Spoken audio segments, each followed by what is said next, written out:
past and present for you, meeting friends old and new, streaming Wednesdays and Saturdays too, with founder members Paul and Sue.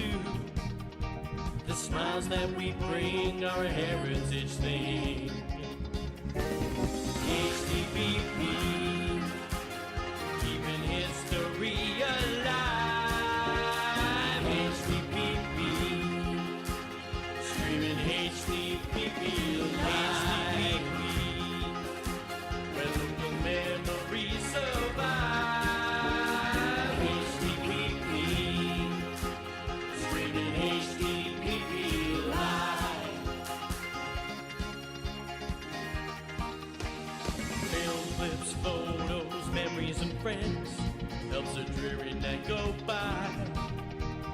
Wearing Hinckley, 6 of the best, stupendous, quizzical high.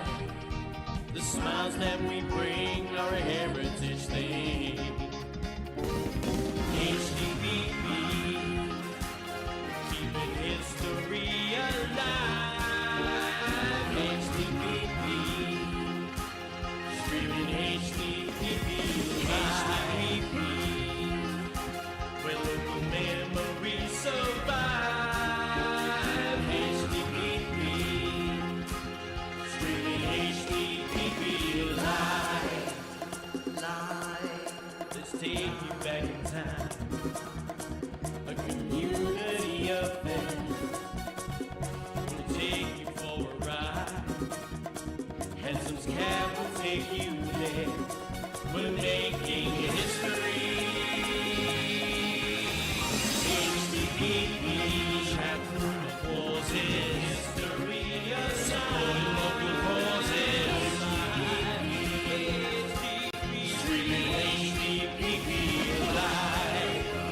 Betty is our queen bee. The sweetest holy candy. Dangerous Den, here again. HDPP live. Hey, you know we keep it HDPP live.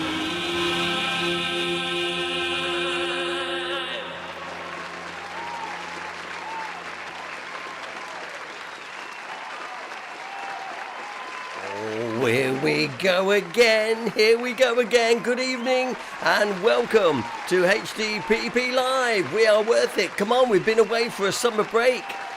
We've put our sun hats away, we've put our sandals away, and it's time for the slippers and everything. It's lovely to be back here on a Sunday evening, and you people amaze me. Look at everybody in the chat room, fantastic already. We're not even done anything yet.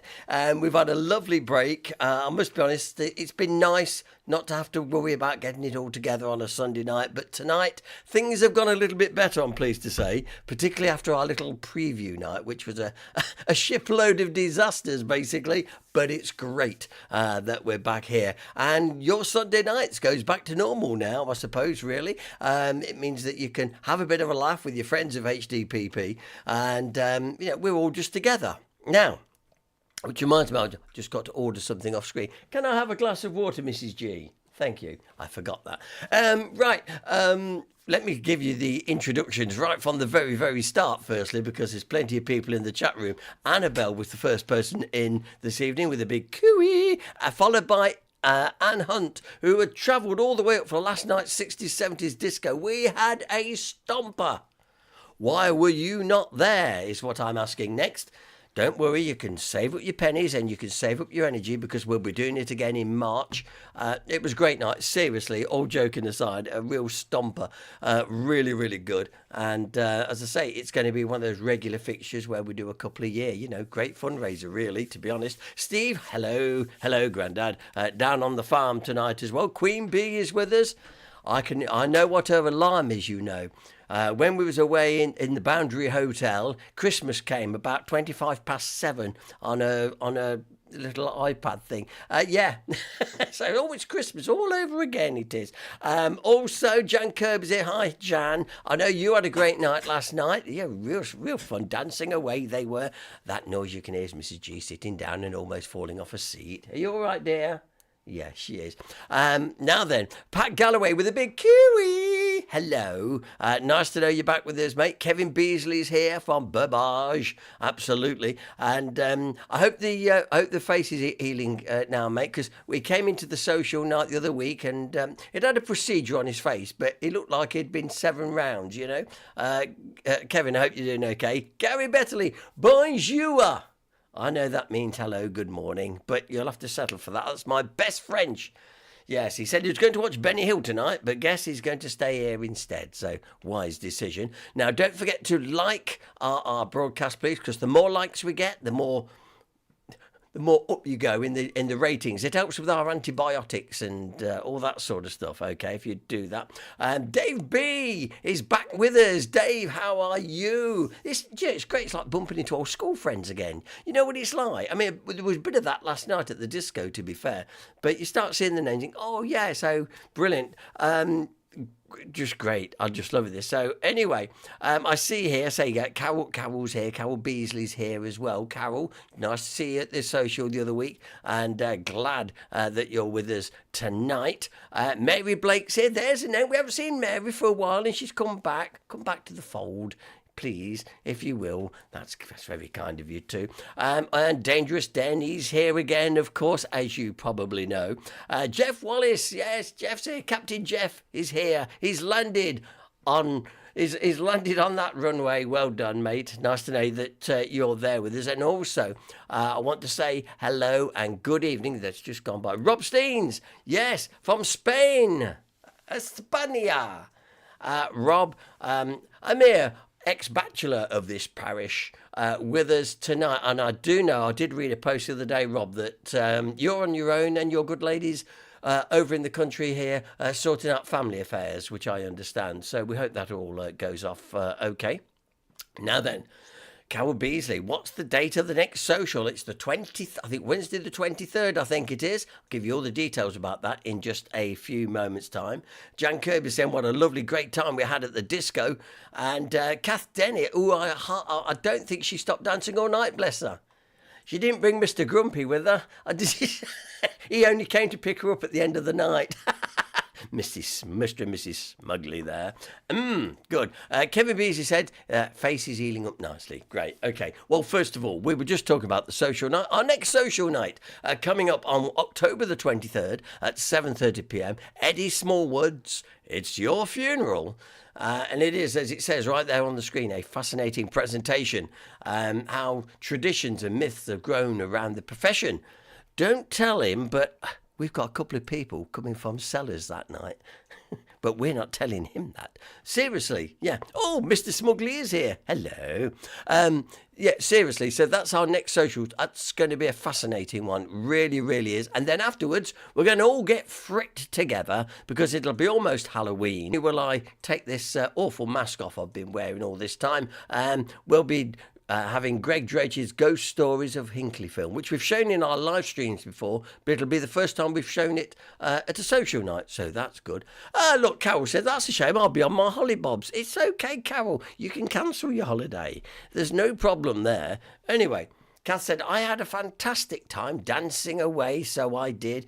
Excellent. Well done. Now then, also, first of all, if it's any, we might have missed people's birthdays and stuff while we've been away. So if it's your birthday in the weeks when we've not been here, or indeed if it's your birthday in the coming week, let's have the HDPP singers to sing you the happy birthday song.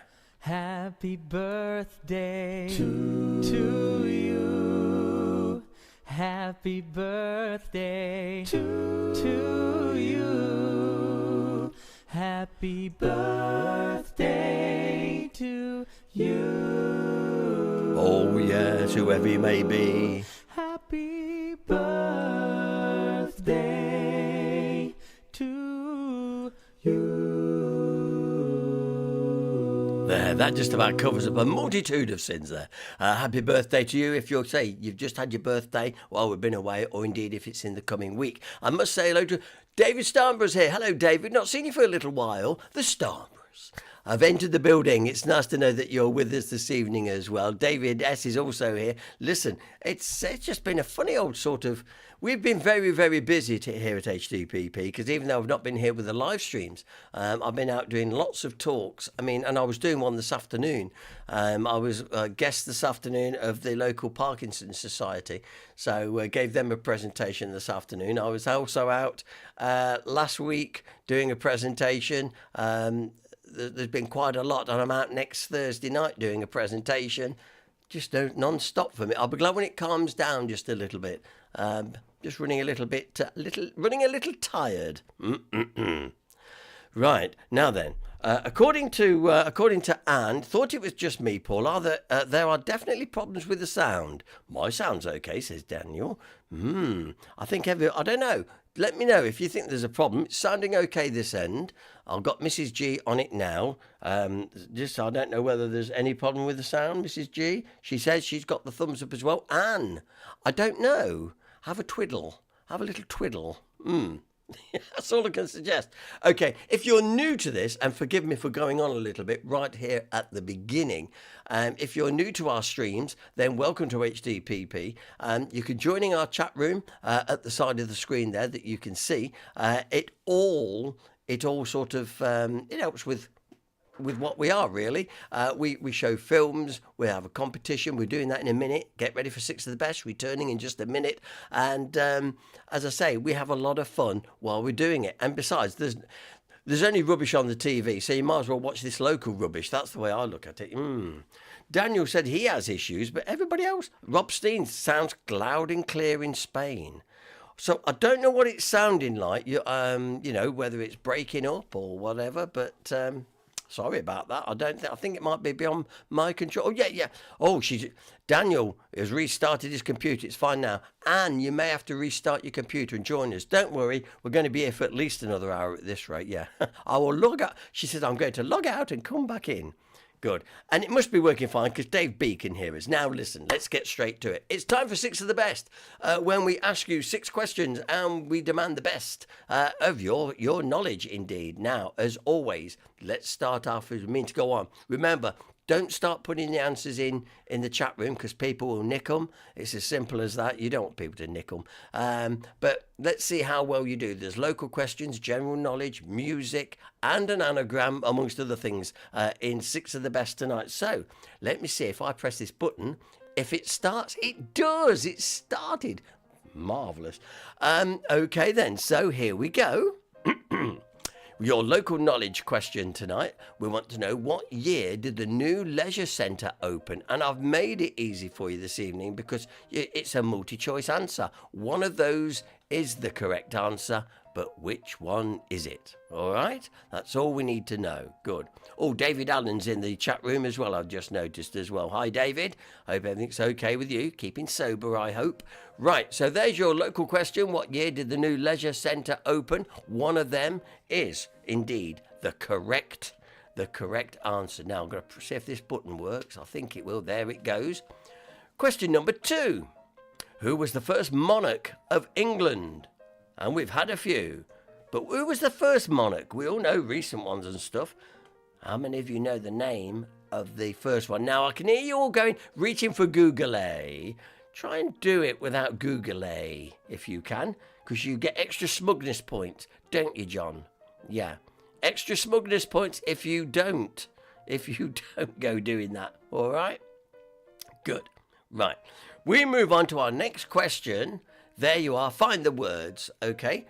We blanked out the letters that make up the title of this well-known radio and TV show. So I'll leave that on the screen. Now, don't worry if you miss it this time around, because I shall go through the questions one more time. So this is a well-known radio and TV show. You need to fill in those blanks to get you your answer. Kit Parker, you're late.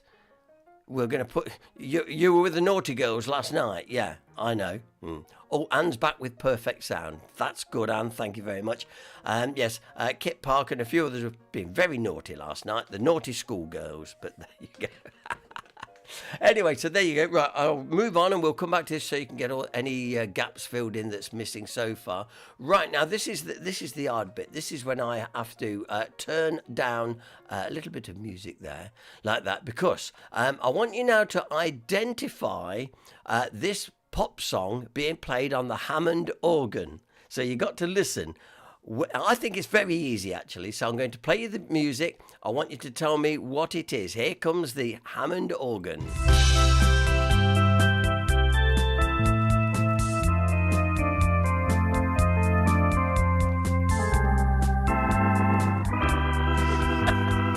Oh, it's brilliant. I love it. Let's bring back the Hammond. That is brilliant. I didn't think I was going to play all that all in one go. So what is the pop song on the Hammond organ? We'll play it again in a few minutes when we do it again, all right? So that needs identifying. Try and get that identified. And now it's another music round. This is Guess the TV. What sport did this introduce? Oh!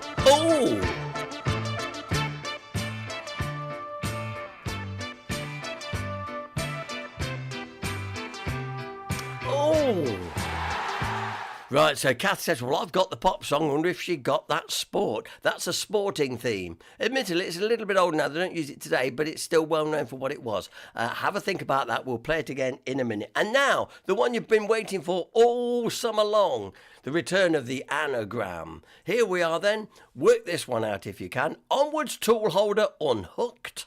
Ha ha. Yeah.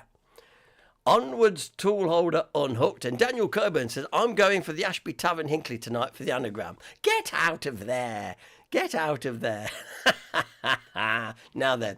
So onwards, tool holder unhooked. That is it. Rearrange that and I'll give you a clue in saying people didn't want to end up here. That's all I can say. They didn't want to end up here at all, and you wouldn't either. So there is your question. So let's go through it one more time, shall we? Question 1, what year did the new leisure centre open? One of those is the correct answer. Question 2, who was the first monarch of England? Yeah.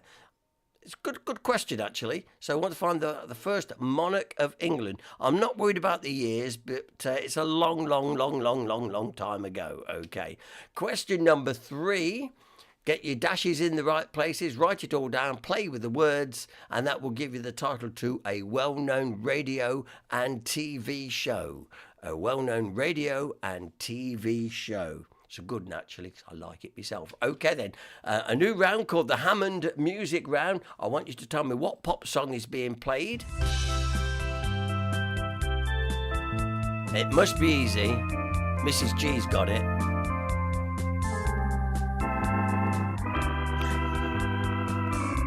It is brilliant. Maybe we ought to play that at the next disco. I'm not sure. So it's a bit of a keyboard basher. So if you can identify that quickly, write that down. Remember, keep it to yourself. Don't put it in the chat room. And now, guess the TV theme. Now, this was the theme to a sport programme. Well, a type of sport. But what was it?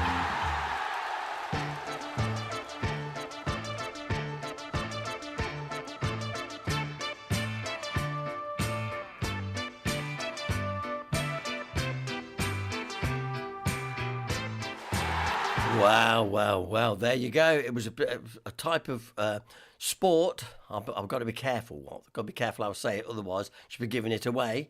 That was the theme music to it. And finally, the anagram question. Onwards, tool holder unhooked. My clue is, you didn't want to end up here. And it is Hinckley related, all right? You didn't want to end up here, and that will give you your 6 of the best this evening. Now, how are you doing with that? Is that all right? So while you've got chance to have a go and work on those, I've got all the answers here, you know. Wrote it all down this week, so I wouldn't forget. I thought, for the benefit of any, oh, look, blimey, hey, the smugglers are at it. Kath got the anagram before me, said Mr. Smuggley. Yeah. And Daniel Coburn said, I have got the pop song. Meanwhile, Rob Steen says, naughty schoolgirls, referring to Kit Parker, Joan Walker and Maureen Lavender last night. Yeah, you missed something. They were being really naughty. You know the naughty schoolgirls all going out together in a cluster. And then they all come back. You know they're up to something naughty, don't you? Anyway, it was a great night. So what I thought we'd do, as this is our first one back, obviously we're going to start seeing some of the stuff we've seen in many times before. But for the benefit of those that have not seen it or they're joining us for the very first time, we thought we'd start off and where it all began really with our film A Wonderful Historic Hinckley, narrated by Greg Droach. In the meantime, while you're watching it, work on 6 of the best, keep listening, and also remember to like this video because it's very important. Later on, we've even got a nosy, brand new noses from Mr. Nosy, all coming your way between now and the end of the programme.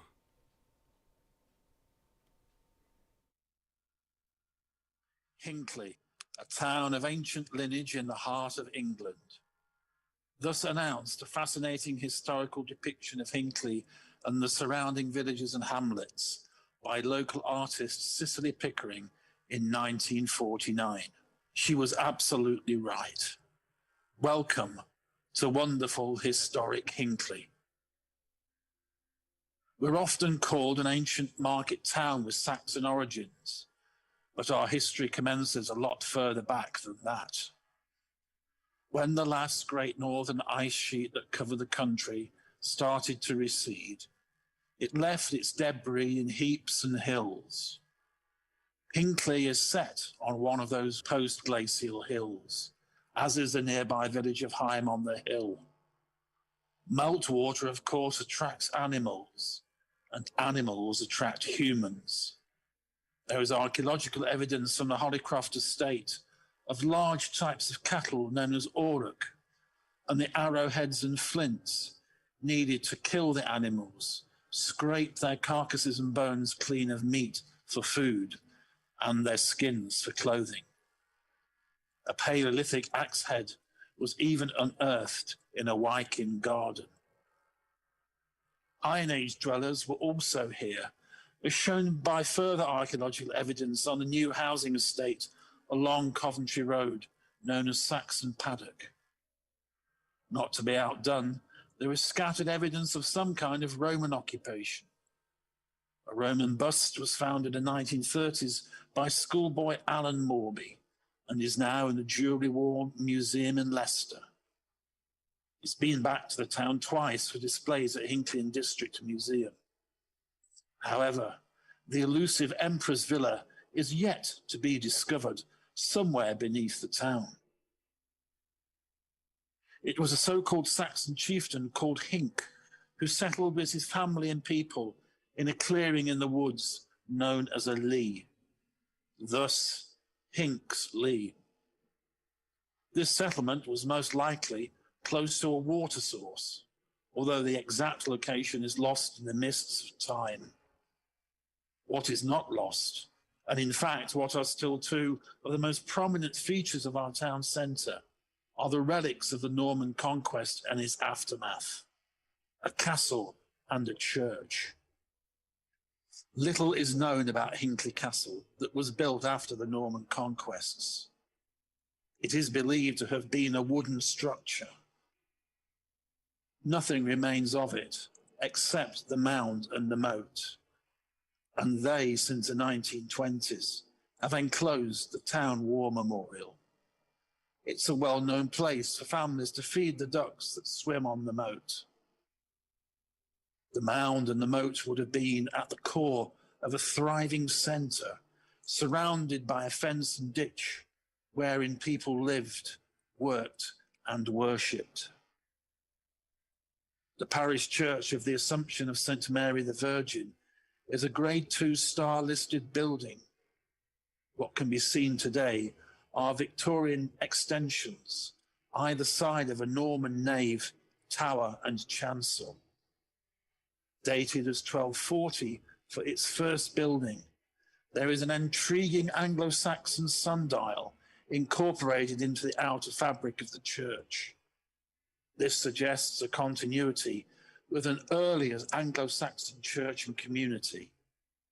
The spire was added to the church in 1788.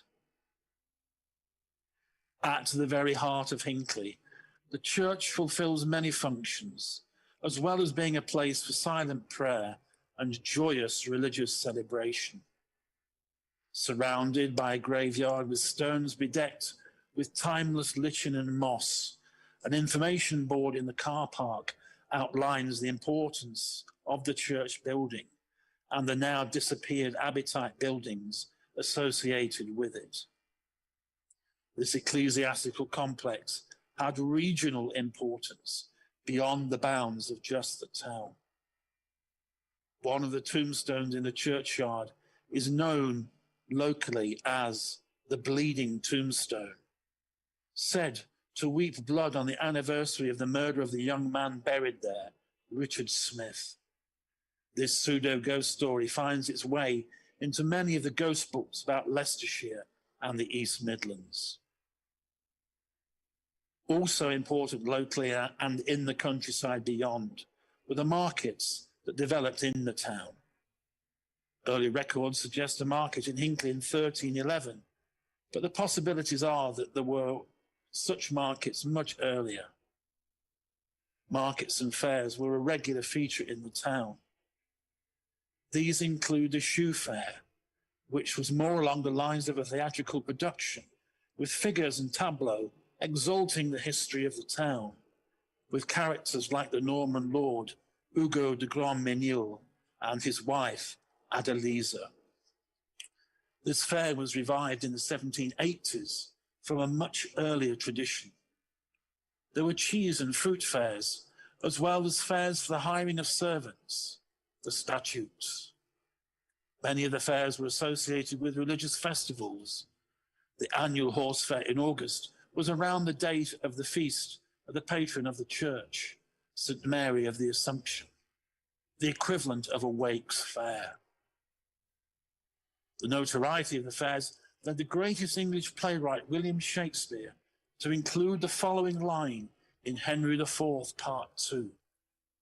A servant called Davy says to his master Justice Shallow, "And sir, do you mean to stop any of William's wages for the sack he lost the other day at Hinckley Fair?" How many towns do you think get a name check in Shakespeare? It suggests that he may at some point have even visited the town, not far from his own home in Stratford-upon-Avon.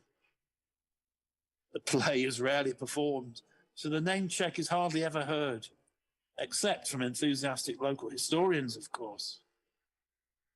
Today, weekly markets take place on Mondays, Fridays, and Saturdays.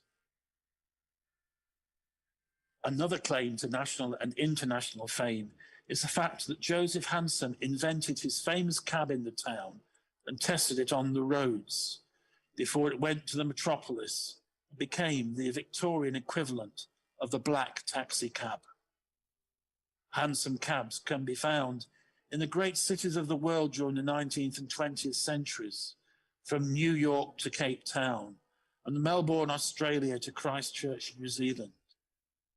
Hinckley is immensely fortunate to possess its own restored Hansom cab, which resides in the Atkins building. Hansom was an architect by profession, and he designed Birmingham Town Hall and Arundel Cathedral, amongst many others, in different parts of the country. Hinckley's golden age might said to be the early 19th century, when Dr. Robert Cheshire, a renowned pioneering orthopedic surgeon, lived in the town, along Church Walk. Due to Cheshire's work, Hinckley became a medical mecca for the aristocracy and upper classes of both this country and continental Europe. Amongst Cheshire's patients was Christina Bonaparte, the niece of Napoleon Bonaparte, who visited the town twice to receive help from the good doctor. It is said that at times there were 200 visitors to the town as patients of the doctor. His most famous case was a British politician who would later become the country's prime minister in 1827. namely George Canning. Canning's son was being treated for a club foot, and Canning actually took up residence in the town and later in Burbage in the years 1807 to 1814. These days, Canning has a statue in Parliament Square, London. Canning had voted for the abolition of slavery, and his parliamentary colleague, William Wilberforce, also at times visited Dr. Cheshire in Hinckley. How many places can one imagine that are able to say that they were once the home of a prime minister? Hinckley's worldwide fame was for its hosiery industry, begun in 1640 when a stocking-making frame was introduced to the town by William Iliff. These days, hosiery is produced elsewhere, and our old factories, those dark, satanic mills of Blake's recall in the hymn Jerusalem, have either been demolished or have been regenerated for other uses. To stand in Lower Bond Street in the town, outside the thatched museum cottages, once the home of generations of framework knitters, and to gaze at the Atkins factory across the road, this is to be at the epicenter of an industrial revolution. From cottages to factories, the development of the hosiery industry and its allied industries is really the development of the town over 350 years. At some point in the future, the hosiery industry will fade from living memory, but these two buildings, preserved as they are, will beg questions about something that meant as much to Hinckley as coal mining does to South Wales or shipbuilding did to the northeast of England. Hinckley was also known for its ale. Shakespeare's sack may not literally be a sack, but sack, a type of weak beer. Hinckley was well known for its hostelries, from its coaching inns in the marketplace to the old spit and sawdust establishment and doss houses around other parts of the town. Hardly surprising then that in this brewing tradition, Hinckley was home to two famous brewers. William Bass and his extended family lived in Hinckley in the 18th century, but it was when Bass moved his carrier business to Burton-upon-Trent and diversified later in life into brewing that his name became famous. Likewise, William Butler of the brewing giants Mitchells and Butlers was born in Hinckley in a cottage along new buildings. Today, the red triangle trademark of the Bass Brewing Company is the oldest in the country. The legend of Hinckley's tin hat is closely associated with the ale trade. Mr. Arthur Orton, who owned the Crown Hotel at the top of Castle Street, took a joke and turned it into a marketing ploy. Drunken revellers from Leicester tripped out of the Crown late one night following a bare-knuckle boxing contest at the Harrow Farm on the Watling Street. Somewhat worse for wears, they saw one of the old town pumps with a communal tin bucket on top of it and exclaimed that everyone in Hinckley wore tin hats. Undaunted, the enterprising Orton had a tin hat made up by Tinker Jennings. Orton stuck the tin hat on his beer tent pole and boxing booth at Leicester Racecourse. The marketing ruse went down a storm, and Hinckley thereafter became known as Tin Hat. A separate tin hat was given to Hinckley's pugilist Nat Langham, who was the middleweight champion of all England. Both tin hats now reside in the Hinckley and District Museum. Consequently, you will find a tin hat pub in the town, a theatrical society called the Tin Hatters, and an annual celebration known as the Tin Hat Fair. Hinckley has a rich literary heritage. The Victorian authoress Charlotte Mary Brain was born and died in the town. She wrote over 200 romantic novels that were eagerly consumed by people all over the English-speaking world. The books were also translated into Spanish, Polish, and even Arabic. Elizabeth Coxhead, the daughter of the headmaster of the grammar school, was a journalist and novelist and a regular broadcaster on the BBC in her day. From an earlier age, the royalist poet John Cleveland gives his name to the current sixth form at Hinckley Academy. Eric Chappell's famous and now classic TV comedy Rising Damp was first conceived as a play, The Banana Boat, in his Hinckley home. Indeed, Hinckley's theatrical heritage stems all the way back at least to the 1390 poll tax return, when one Edward Reed and his wife Editha are described as stage players or actors. The later centuries of the intervening years between then and now, such as the 19th and 20th centuries, have seen countless local people involved with local drama societies, often connected with church groups, schools, and art societies. The local amateur theatre, the Concordia, a converted hosiery factory, is a premier venue of its type, not only in the East Midlands but across the country. The outstanding talent and high calibre of shows attest to this fact. When you recall that world-famous figures such as George Fox, the founder of the Quakers, was born in nearby Fenny Drayton, or that the mathematical genius and one of the world's first computer programmers, Ada Lovelace, lived at nearby Kirby Mallory, and who adored Hinckley, the town has a rich treasure trove of heritage to offer those who live here and those who would visit the town. Like any market town, Hinckley and the area has seen many changes over the years. However, it continues to attract visitors to the town with local events organised by the Hinckley Bid, the Business Improvement District organisation, and the local borough council. These include a soapbox derby and summer events for school children in the holidays. The town is also proud to hold one of the biggest classic car shows in the country every September. The year's events are normally brought to an end by the traditional Christmas lights switch on, with a big firework display and a Christmas market. The town has for many years participated in the national programme of Heritage Open Days, held in early September.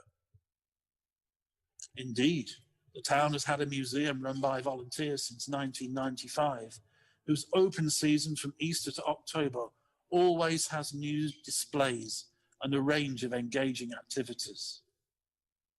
With the advent of social media, sites such as Hinckley District Past and Present exist.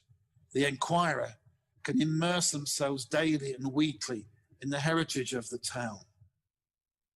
The development of the Heritage Action Zone in 2020 for the town centre means that an unprecedented amount of money in the town's history will be spent on engaging people in understanding, delighting, and being proud of the wealth of our local heritage.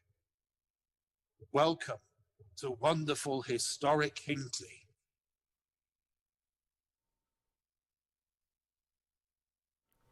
And there we go. Thank you, Greg. Of course, that is wonderful historic Hinckley. We got it on DVD as well, but most of you have already got that now, I would imagine. So there you have it. Lovely. Okay, then. So that sort of introduces Hinckley and its immediate backdrop. And I think that's one good thing about that particular film. It's sort of a 20-minute self-contained bit, with all the main heritage points. There we have it. Now then, how are you doing with Six of the Best, are you? While that was playing, I've had to take my old sweatshirt off because I'm getting up to a bit of a temperature now because it's getting quite warm in here. Now then, we're going to go over Six of the Best one more time. Then we're going to show you some footage from last night's disco, which if you didn't make it, well, That's your problem, because it was brilliant. It really, really was. But before we do that, then, 6 of the best. Here we go. And I was asking your first question, what year did the new leisure centre open? One of those is the correct answer. So it's just a case of working out on that one. Question 2, Mrs. G's owned it. I don't know. She said, I don't know this one. Who was the first monarch of England? And it's quite a rare name, to say the least. It's not a George or a James or John or anything like that. No, it's a very old English name. That's as much as I shall tell you. But try and look up without going to Google, please. Give yourself extra smug points there. Right, question 3. We're trying to find the well-known radio and TV show, and incidentally, I love this. This is it. Just fill in those blanks, play around, and see what word you come up with, and hopefully you'll come up with the right answer, and we'll give you the answers, of course, by the end of the programme. Now, here's a new round for you. I want you to guess the pop song played on the Hammond organ, and here we go.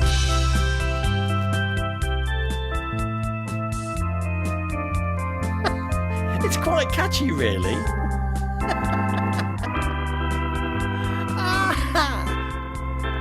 Oh dear, even Mrs. G is trying to do a little bit of dancing there. She was, well, sort of, throwing her shoulders about a bit. There we go. But what's the song? If you know what it is, write it down, keep it to yourself. Don't put it in the chat room, because otherwise people will nick it. And likewise, now I've been talking about this next one, which is a sports theme. It's an old sports theme. They don't use it for today's incarnation of it. But can you remember when this music came on and what sport would follow it? Here we go. What well-known sport is it from?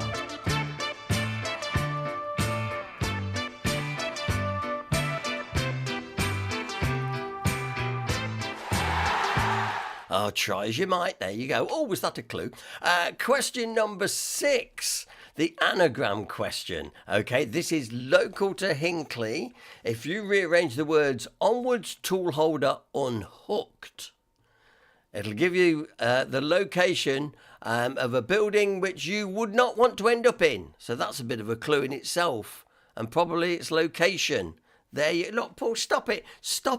You are just giving it all away now. So that is your 6 of the best. We will have the questions one more time in a little while. Okay then. So as time starts to go by here on this Sunday night, well, I'm blimey, 8:15. Not done anything yet. Okay then. Last night was our disco night. Now, these are great little fundraisers, because basically me and Steve Brooks, we do the old jockeying bit, as we used to do. We don't play segue music, because we don't believe in segue. Segues is when you get 30 seconds of one song mixed in with 30 seconds of another song, and so on. So you only get little snippets. We play the song, the whole song, and nothing but the song. That's the policy of the disco, and we had some great tunes last night, ranging all from the 60s and the 70s. It was really, really good, absolutely super. I was on my last legs, by the way, well worn out, I have to say, but it was good. If you want to see what happened last night, well, here is an exclusive view of some of the video which we shot then. Here we go.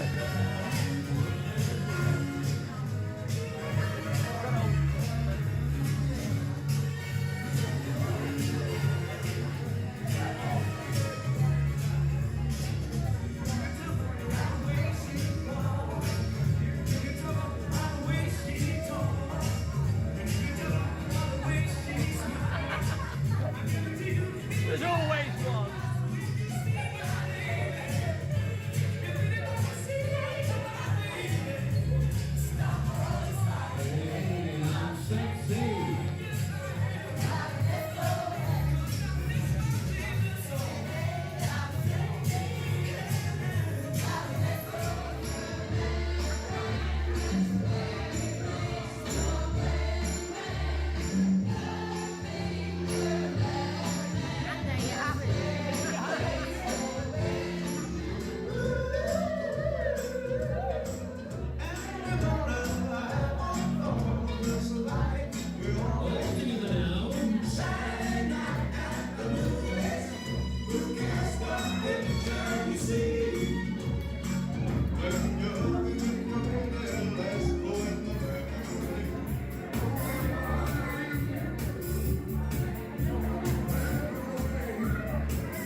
1975, Barry White for the first, my last, my everything. And if you're watching a Motown from the 1960s, Martha Reeves is next.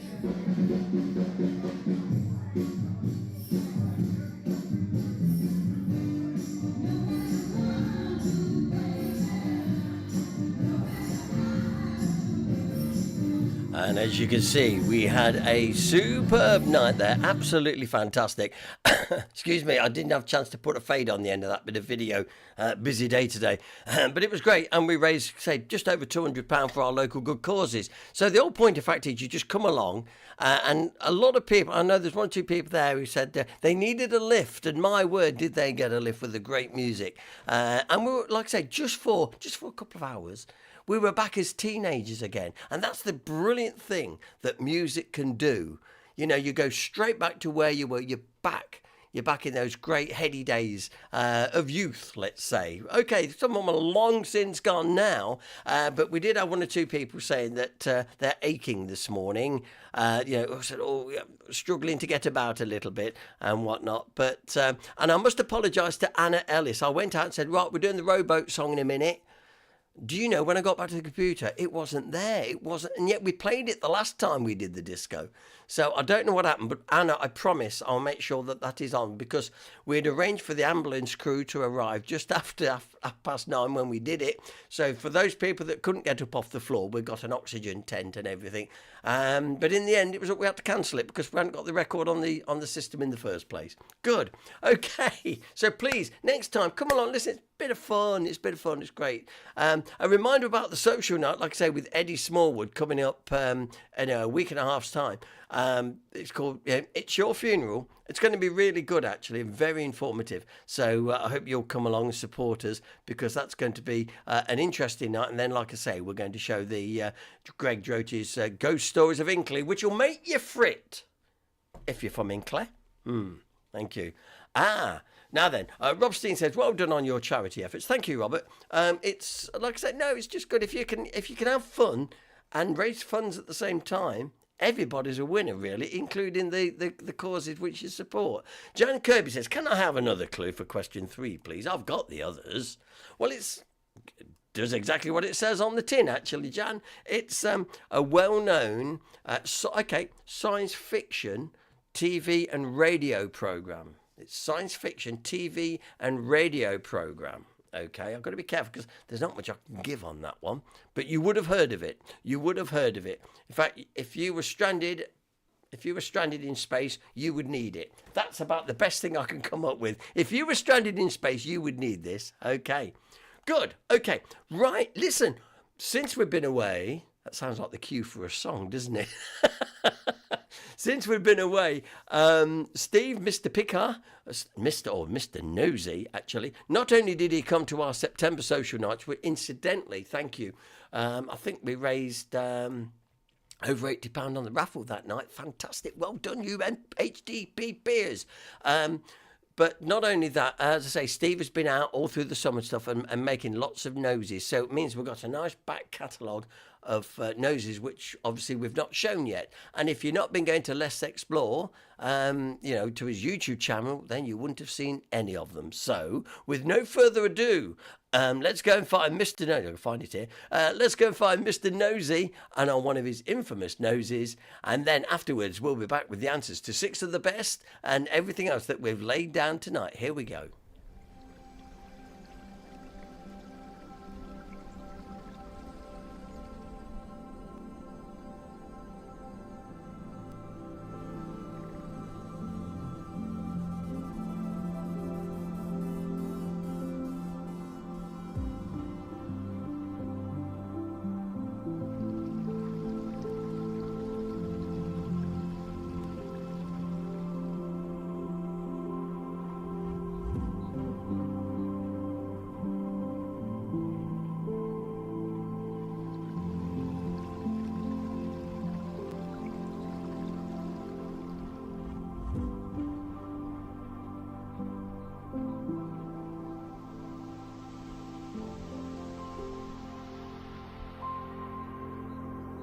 Hello, hey up and hey diddling. My name is Steve, and once again, it's a great big warm welcome from myself to Let's Explore. I hope you're really well. Right then, so it's Friday night and the feeling's all right, because do you know what? I sat there at and I thought, I fancy going for a bit of a nosy, but where do I go? And then I thought to myself, hey up, I've got some unfinished business in South Derbyshire, and you're thinking, oh, not bloody Derbyshire again. This channel's called Let's Explore, as in Leicestershire. But I mean, the truth of it is, we're not actually that far from Leicestershire. We're in a little place called Hartshorn, which isn't that far at all from the northwest Leicestershire town of Ashby-de-la-Zouch, don't you know? Anyway, a good mate of mine, Lord Sloan, hello Chris if you're watching buddy, 2 or 3 months ago he sent me a message and he said, hey up, have you heard of this mill on the outskirts of Hartshorn on the Repton Brook? And I said, no, I ain't actually. I couldn't believe I'd overlooked the bloody thing. Anyway, it was known as Glover's Mill. And I tell you what, it's really, really old. Now then, there ain't an awful lot of it left. But let me tell thee, youth, what there is down here is very interesting. Now then, we've got this arable field here, but this edge line here, just behind that, is a gorgeous little valley, a miniature valley where the Repton Brook flows through it. It's absolutely beautiful. I come down here a few months ago when the bluebells were out. You may have seen them already. I did some filming then and I've only just got round to doing this. But what we're going to do, we're going to find us way through that gap in the edge there, you know the dealio.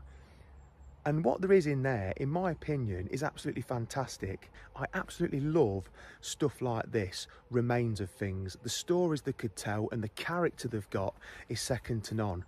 And this one is no different. Let's go for a nosy. Alrighty then, so the structure that we're looking at this week used to belong to a mill. A very, very old mill. It has to be said that what we find today, in my opinion, is very interesting. Although not fully intact, we've got more than enough to sink us teeth into. Do you know what I'm saying? But what we're looking at here is a 1767 Peter Burdett map of Derbyshire. Now, this area of Hartshorn here, as you can see, where it says Mill Green there, that is the mill that we're looking at today. Now, just look immediately to the north of the mill we're looking at. There's another little symbol for a mill there. Now then, later on in the video, we're going to try and find this mill, which used to be a leather mill known as Bugley Hole Mill. Fascinating. Now, we don't find any trace of it, but we do have an interesting interaction with nature near the end of the video, so I'll keep that little bit in. But absolutely fascinating. This map in itself is fascinating. It's so clear, isn't it? Just look at that. 1767. Absolute class. Anyway, let's go and look at Glover's Mill, just on the outskirts of Hartshorn, because I think it's really interesting. And you know the dealio. He who noses wins. Come on.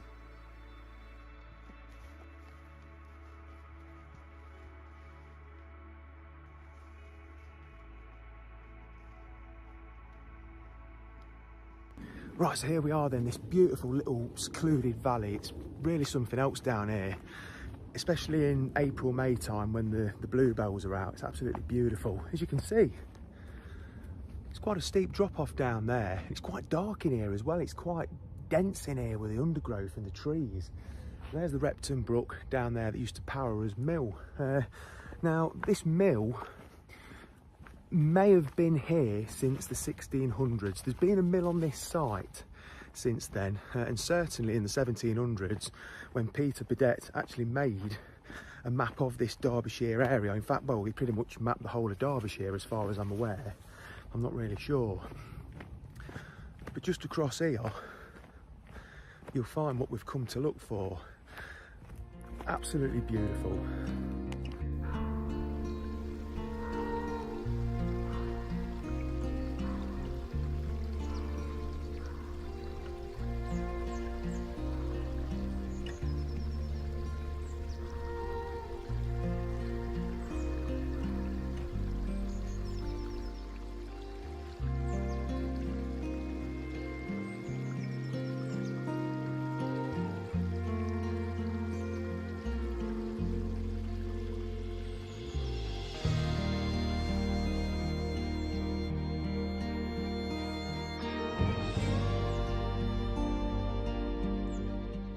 Right, so let's show you how this place worked then.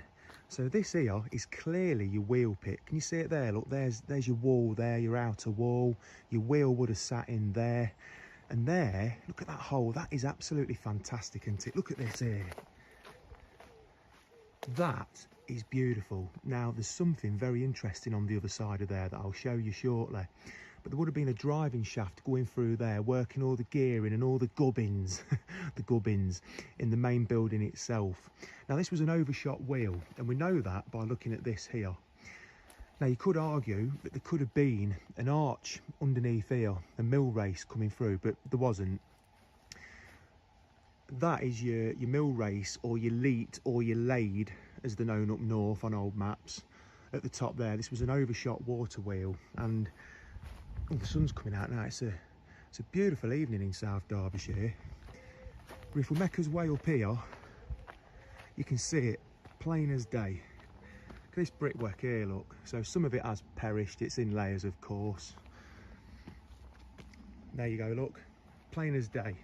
So this is your inlet. So you would have had a sluice, maybe round here somewhere. We'll look for a groove in a minute. But just through just through there, that is your very overgrown mill pond. What's left of it. I mean, there could be all sorts of things, brickwork and all sorts left in here, you know. But it's very, very overgrown, as you can see. I mean, I've got my trousers on, actually. I thought I ain't going to wear shorts, although it's reasonably warm this evening. It's a good 18 degrees, but we'll leave that. There is part of this, maybe part of someone's garden, so we won't go over there. But this here, I mean, look at that. Beautiful view through that gap there, isn't it?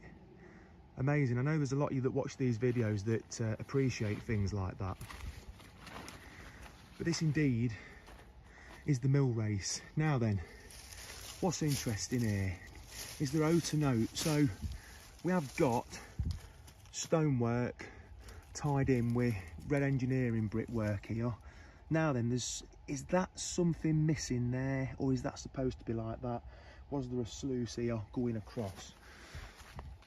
Quite possibly, I'm not sure. There would have been 100% a sluice here, one imagines anyway. Got to have been, but it would have been a nice sight down here a very, very long time ago. Look at this brickwork here, look. Look at that bit of detail. Curved brick there, look at that. I didn't see that last time I come down here. Some of you may be thinking, who cares? Well, I care, it's interesting. Love that, fantastic. Another gap here, so I don't know. Usually you have like a slot, don't you, in your masonry or your brickwork where your sluice gate goes. It might have been back there, who knows? It might have even been here somewhere. I don't know, but it would have been a great sight, this would, you know. This water spilling off here and driving this wheel, which I think might have been 19 feet, be about 7 foot wide. I think that's what I read. Right, let's get back down there. I mean, I'm absolutely in love with this stonework here, you know. I think that's absolute class, that is. To know that once, a very, very long time ago, there was a driving shaft going through here from this wheel. Look at that. Isn't that pretty? Ain't that pretty? That is absolutely beautiful. You can't fault stuff like this. And I mean, you know, do you know what? There's been a mill on this site, like I've said to you, since the 17th century, the 1600s. Maybe that is original. I don't know that, by the way. I really don't know. Then, of course, you've got the red engineering brickwork up there. That may be original from the 17th century. Might be an add-on, because look how it's been built here, look. I don't know. I might be totally wrong. Right. If we get round here, there's something that I think is really fantastic. I know I say that a lot, don't I? But this is really interesting in my opinion. Look at this. So we do indeed have something incredible on this keystone here, on this arch where the drive shaft used to be. Can you see that? Now that does actually say 1815. That's what it says online. It's quite difficult to read in this light. But that in itself is unbelievable. That's 200 209 years ago. So the world has changed an incredible amount since then. Now for me, as I've said to you, this stonework round here may well be original. I really don't know, but the mill would have undergone maybe quite a good number of changes since it were originally built in the 1600s. They could have completely demolished the original site and built this place. That I don't know at all. But maybe this was added and improved in 1815. A new wheel, perhaps more powerful for bigger machinery, because as time progressed, of course, these mills progressed. You know, milling's not a new concept at all, is it? Since the Industrial Revolution, it most likely improved a hell of a lot more and got much better. But we've been milling for thousands of years. We've been using the power of water for thousands of years. But that date tells us so many stories. Incredible, really. Do you know what? That date on that keystone there, on that arching, is absolutely priceless. We're now stood in the remains of this mill. This was a working mill once. 200 years ago. Can you imagine the sounds in here of all the gearing turning, you know, with the power of the water driving the wheel on the other side, the conversations going on. You know, what were they talking about? What did they think? You can almost smell the flour still, you know, that they were milling here. And at this point, we're stood amongst it. The ghosts of the past are still in here, if that makes sense. And we're here in 2024. Somebody laid that keystone in 1815, 209 years ago. It's ridiculous. It really gets my imagination going, as you can tell. Who were the men or women? Who were the men or women that laid these blocks? Long, long gone. And now, fast forward, 209 years since that keystone were laid over there. People walked down. I've just seen an old boy, he must have been in his 70s, actually going for a run down the public footpath here. You know, people running by here, not really paying it no attention. He didn't even look at it. And here I am, gawping at it, once again, at what once was, from a bygone era.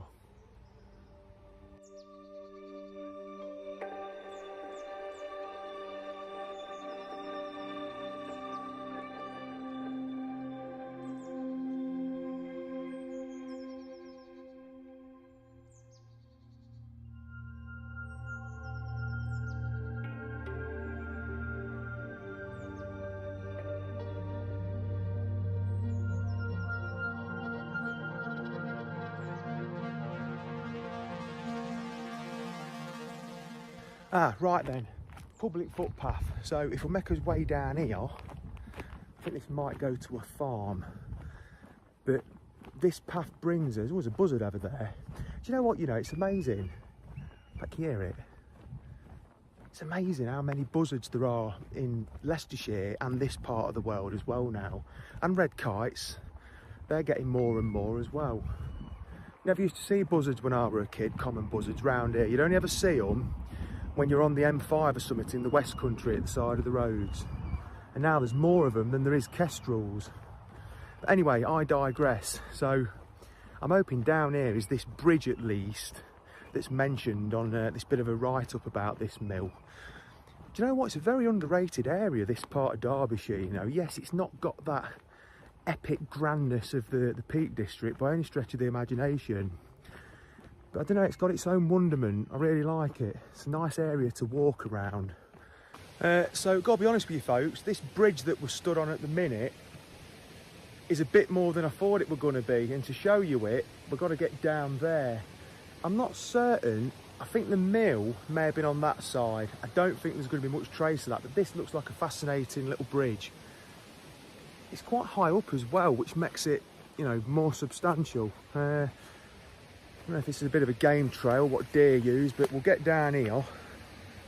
Looks really good. In fact, the Repton Brook, you can hear it. It's gushing out on it. Absolutely gushing out of it. Would be incredible if we could find some mill remains as well, but the terrain is quite hard going down here, it's got to be said. But this, this is nice, this is. It's a culverted bridge, if that makes sense. Wow, so there you go, look at that. So you see what I mean? So it's that horseshoe shape, isn't it? It's very much like a culverted bridge. Yeah, I really like that. That is really nice. You don't see many like that, do you, where the actual water cascades in? It's beautiful, that is.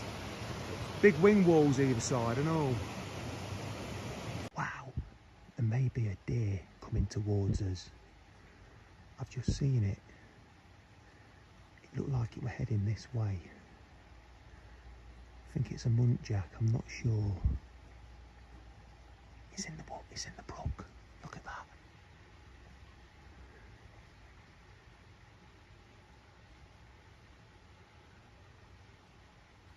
Wow.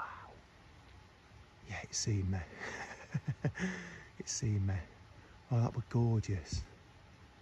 Absolutely gorgeous. Beautiful that was. Do you know what? We're proper deep in the jungle at the minute. It's an amazing little ecosystem, this is, you know. I said to you back there, didn't I? This looks like a bit of a game trail. I don't know why I'm carrying on up here for, if I'm totally honest with you, but... Alrighty then, well unfortunately that concludes today's video. I hope you've enjoyed it, a mere morsel as much as I did. I really enjoyed getting my teeth into this one. And what a great little nosy, to be honest with you. 10 minutes up the road from me house. Absolutely spot on.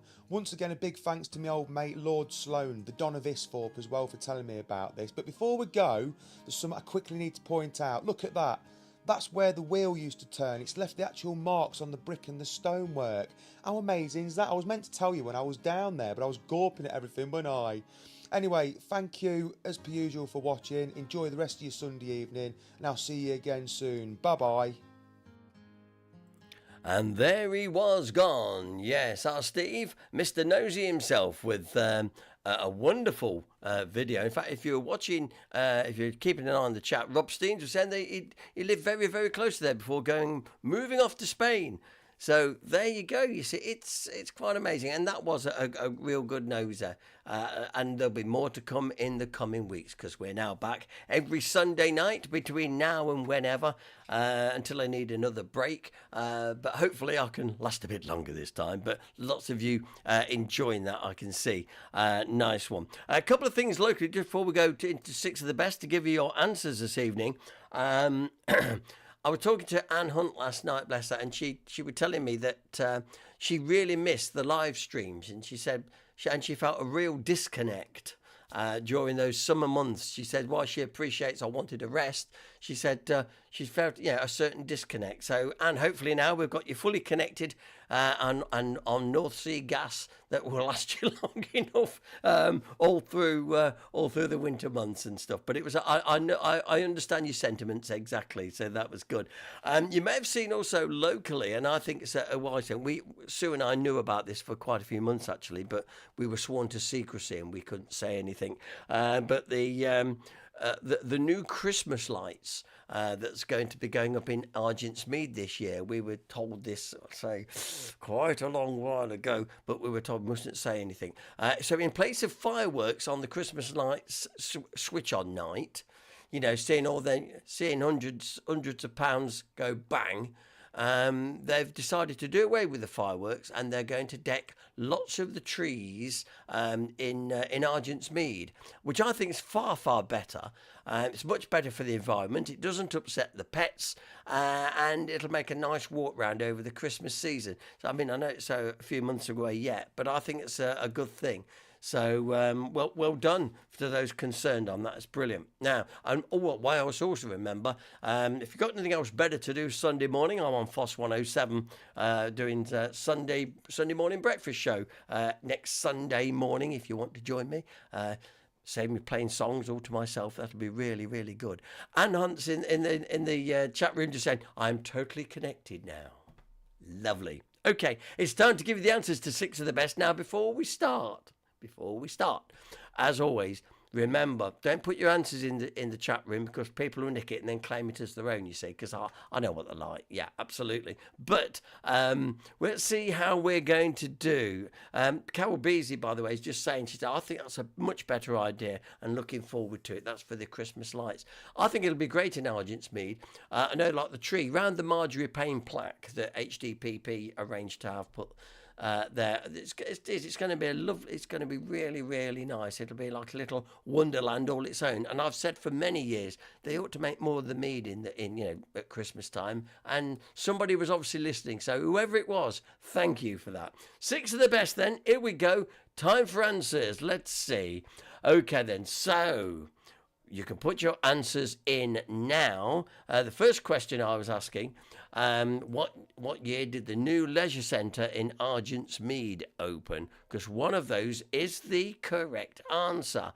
And I just got to allow for the delay a little bit, because then people will start putting their answers in. Right, okay then.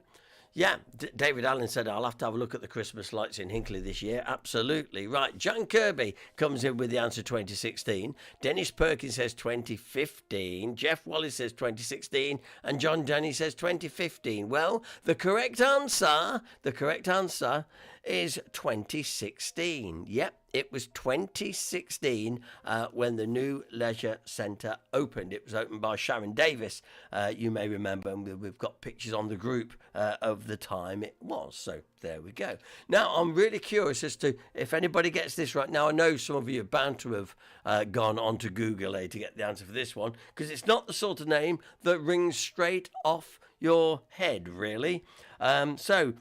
Who was the first monarch of England? And it was a long time ago, by the way. Oh, I must just do a little shout out for the proprietors of the Boundary Hotel in Torquay, who absolutely looked after us 100% while we were down there just over a week or so ago, or two and a half weeks. Oh, I don't know where I am now. But anyway, thank you to David and Sandra, proprietors of the Boundary Hotel. We were the last guests of the season, we're told. Yeah. Good.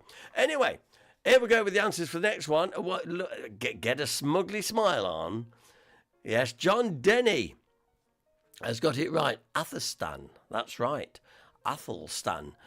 He was king between 924 and 939 AD. So, yeah, Jan Kirby said, a Saxon king. Carol Beasley's Alfred. Yeah, well, I'll give you Athelstan or Alfred. I'll give you that as well. But yeah, Athelstan is the correct answer. So there we go. Jan Davis says, I've got a photo with Sharon Davis on the opening of the leisure centre. Well done. Well done. Okay. Right, we are now... and Ethelred, I'm just reading these answers as they're coming in. Right, okay, well done. Right, here we go with question 3. And how are you doing with this one? This was a classic, well-known radio and TV show. It was science fiction. And the clue I gave, if you was lost in space, you would need this. By the way, John Denny says, I was reading about Athelstan last night. Oh, right, okay. All right, John, no one. You was reading about him while your wife was dancing the night away. Terrible, John. You really ought to look after her better than that. Right, Jeff Wallace comes in with the answer to question number 3, and he's the first one with the right answer. It is The Hitchhiker's Guide to the Galaxy, a Douglas Adams production. Douglas, you've got Hitchhiker's Guide to the Galaxy truly is amazing. Very few things I really get into. That was one of them. And I won't give it away, but it is fascinating, absolutely fascinating, and it's funny at the same time. Right, okay, so if you got Hitchhiker's Guide to the Galaxy, you would be correct, yes. Okay, or as Annabelle Man says, the Bicry Rude to the Malaxi type of thing, yeah. And so, well done, David S. as well, and Anne Hunt. Hitchhiker's Guide to the Galaxy is the correct one. Now, let me play this for the last time, because I think we can make this one number 1. What is the pop song being played on the Hammond organ?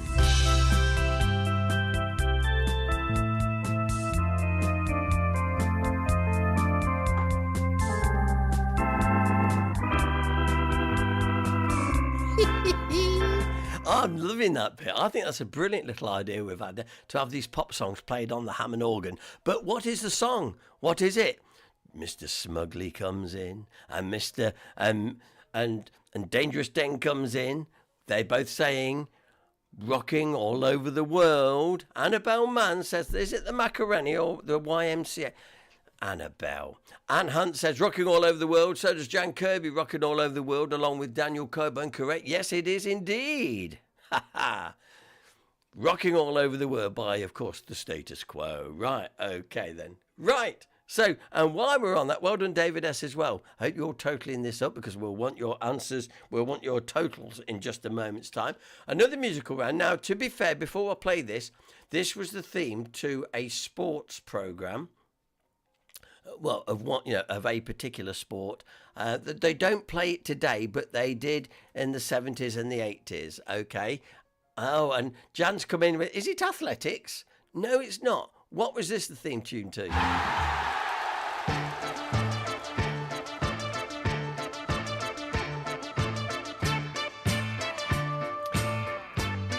It's a bit unlikely.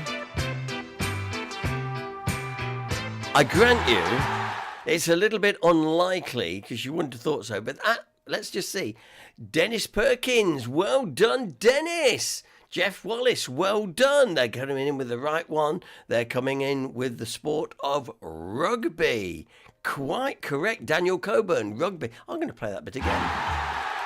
Well done. That's brilliant. Jan says, Mike said it was athletics. Trust you to get the blame for that one. Yes, it's rugby. Eyes down and a scrumming. Absolutely. Yes, it's rugby, of course. Brilliant. Okay. Now, the anagram question. Onwards, tool holder unhooked. Don't know why I did that. I was thinking of onwards, Christian soldiers. Onwards, tool holder unhooked. That's the anagram. I hope David's listening because he'll know we're good at writing songs together, aren't we, David? Anyway, that's the anagram. Rearrange that and it'll give you a place you would avoid like the plague. You wouldn't want to end up there. But what am I asking for?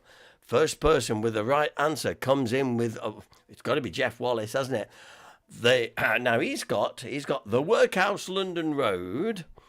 The correct answer is the Old Workhouse London Road. Well done, Dennis. Also Jan Kirby, the Old Workhouse London Road. Because like I say, and Mr. Smugly's there. So smug is he. When he came in to collect his lovely wife from the disco last night, he came in with his phone in his hand and he went out again. Rob Steen says, I've got no idea, not got a clue, no idea. But anyway, it's the Old Workhouse London Road. Brilliant. Okay, so now it's time to bring the scores on the doors. Oh, that's the wrong button. Press that one here. I'll appear. Put your scores in, please. Yes, Jeff Wallace said, I'd got LOD left over in the anagram. Well, that was the old bit, you see. All right. Okay, let's have your scores then tonight. Let's see who's going to be top of the pops tonight as we wait for those to come in. It'll be, I'm really curious actually tonight. Let's see how this is going. See if we've still got the touch. Right. Jan Kirby says she's claiming 3 for Jan tonight. Annabelle Mann says she's got 300 out of 5. She would. Only Annabelle could do that. And 4 for Dennis Perkins. And John Denny, Mr. Smugly, only 3, which is slightly below average for Mr. Smugly, I must say. Anne Hunt, very happy indeed. 5, she said, miracles do happen. Well, they have tonight. Well done, Anne. Well done. Carol Beasley said 3 for me. And Daniel Coburn is 4 for me. And David S., 4, I think. like it. And so, if that's about all the scores in, 5. So we've got a tie-up tonight between Anne Hunt and Jeff Wallace, I would say. And Queen Bee says it's 4. I forgot the King, which featured in the Boundary Hotel quiz. Yes, because at night time, the proprietors of the Boundary Hotel in Torquay wanted me. I had to do a knowledge quiz, a general knowledge quiz every night. They said, well, if you're sleeping in one of our beds, that's how I had to pay me rent. See, there's no... I'm just worked to death all the time. This is a thing. John Denny says, I am a little bit below smug this week, but he'll be back next week, I'm sure. David Allen, one for me. And say congratulations to Anne Hunt and Jeff Wallace for their fine scores this evening. Now, that's the end of our first one back of the season. Like I say, we'll be back every Sunday evening. So please, please, please join us if you can. Remember to like this video because it helps with the... well, I always call it the antibiotics, you know, it's all the analytics and stuff and all that, like, you know.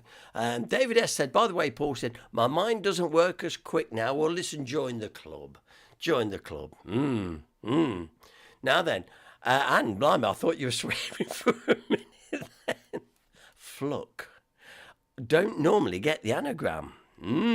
There we go. And Jan says, we're all a little bit rusty tonight, but John Denny says, I've been watching The Last Kingdom, all about the early kings and Vikings. You see, can't keep a good smugly down, can you? And that's about it for me. Daniel Coburn says, thanks for a great night. It's great to have you back. And see, he's off. He's going now. We'll be back next Sunday night. We'll do it all again. We'll have another feature. We'll have another nosy. We'll have another six of the best. And we'll have some fun together to make these dark nights. I mean, let's face it, we've got to do the clocks in about, is it just under a fortnight, I think. We'll be doing the clocks and it'll be dark really early. So these will help get through those dark winter nights, won't they? Anyway, glad you all enjoyed it. Remember to keep it HDPP, to keep it live. And I'll see you next week. Until then, take care. Ta-da.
Oh, hello. Just popped back because so many people say, are you still going to do the dad jokes? And I didn't know whether they meant, are you going to, you're not still doing the dad jokes, or are you going to do the dad jokes? There is a difference between the two, you understand? Yes, I'm going to do that. Blow it. Why should you get away with it? So just very, very quickly, and to send you off to the bed with a little chortle and a little bit of a laugh. This is what we do straight afterwards. But we don't tell everybody, because a lot of people now would have switched off. Only those wise ones know if they want to be tickled at this time of night to stay online. So here's just a few little dad jokes very, very quickly. Someone threw a bottle of I better start that one again. Somebody threw a bottle of omega-3 capsules at me the other day. Luckily, my injuries are only superficial. Yeah. Well, I thought it was all right. Thank you. My mum bought me a real cheap dictionary for my birthday. I couldn't find the words to thank her.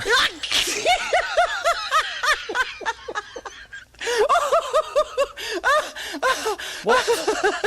Thank you. What do you call two monkeys that share an Amazon account? Primates. And finally, stop it.